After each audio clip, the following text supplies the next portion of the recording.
बिस्मिल्लाहिर्रहमानिर्रहीम। अस्सलाम वालेकुम। क्या हाल चाल है? उम्मीद करता हूँ अल्लाह के फजल करम से सब ठीक ठाक होंगे। मैं हूँ आदिल और आप अपना यूट्यूब चैनल देख रहे हैं आदिल का गांव। तो आज के व्लॉग में मैं आपको अपने गांव की फसलें दिखाऊंगा कि मेरे गांव में कौन कौन सी फसल जो है वो उगाई जाती है।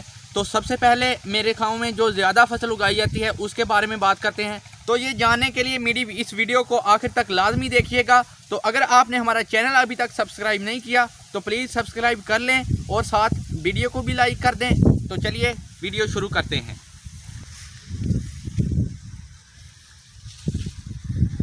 तो मेरे गांव में जो सबसे पहले नंबर पर इस वक्त जो फसल है वो है गंदम की फसल। ये देखें माशाल्लाह, ये माशाल्लाह गंदम की फसल है जो कि हरी भरी है। अभी ये देखें सीटा इसने निकाला हुआ है, ये देखें माशाल्लाह। ये सर्दियां आते ही ये सबसे पहले की बोई हुई है क्योंकि ये बड़ी बड़ी है। ये भी गंदम की फसल है और इसे थोड़ा देर से जो है वो बोया गया है, इसलिए ये अभी छोटी छोटी है। और ये गंदम माशाल्लाह बिल्कुल तैयार है, अभी दाना निकालने में है। ये देखें किसी ने दाना निकाल लिया है, ये देखें सीटा अभी बनना शुरू हो गया है इसमें। गंदम माशाल्लाह चेक करें, इसने फुल जो है वो सीटा निकाल लिया है, ये देखें माशाल्लाह। जो इस तरह की फसलें हैं ना वो तकरीबन 1 माह में पक जाएंगी। ये जो गंदम है ये अभी छोटी है, लेकिन जब काटने का वक्त आता है तो ये सब एक जैसी गंदम हो जाती है। तो सबसे ज़्यादा हमारे इलाका में गंदम की फसल जो है वो बोई जाती है। ये वो गंदम है माशाल्लाह जिसका आटा बनाया जाता है, हम रोटी पकाकर खाते हैं। इसके बहुत सारे फ़ायदे हैं जो कि हम पालतू जानवरों को भी खिलाते हैं। तो माशाल्लाह अब चलते हैं दूसरी फसल की जानब। तो नंबर 2 पे हमारे इलाका में जो सबसे ज़्यादा फसल उगाई जाती है वो है कमाद की। माशाल्लाह आप देख सकते हैं। तो इसके भी माशाल्लाह बहुत सारे फ़ायदे हैं। इसका गुड़ बनता है, इसकी चीनी जो है शुगर बनती है जो कि हमारे खाने में काम आती है।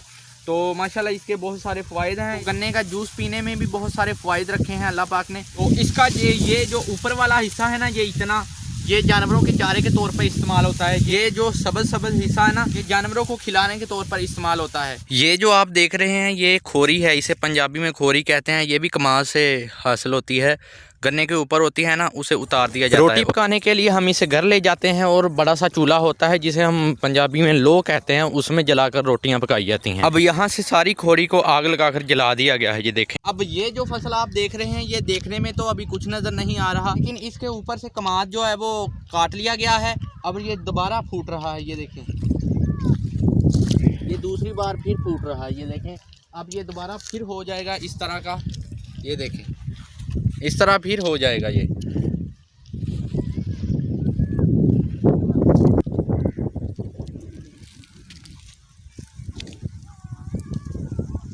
तो इसे हम पंजाबी में कहते हैं मोटा कमाद। अगली बार जब ये बड़ा होगा तो इसको सबसे पहले काट देते हैं, यानी काटने के बाद जल्दी गंदम की फसल को जो है वो बोना होता है। तो एक कमाद की 2 बार फसल ली जाती है। तो जो पहले का लो होता है ना उसे काट देते हैं तो फिर दोबारा उग जाता है। तो जब 2 बार हो जाता है तो उसकी जगह पर गंदम की फसल उगाई जाती है। तो अब जो मौसम चल रहा है वो पहले लो के यानी सितंबर कमाद ही हैं जो इस वक्त अभी काटने वाले हैं। तो जब शुगर की फैक्ट्री भी बंद हो जाती है तो फिर ये जानवरों के तौर पर इस्तेमाल कर लेते हैं, तो या फिर गुड़ बना लेते हैं।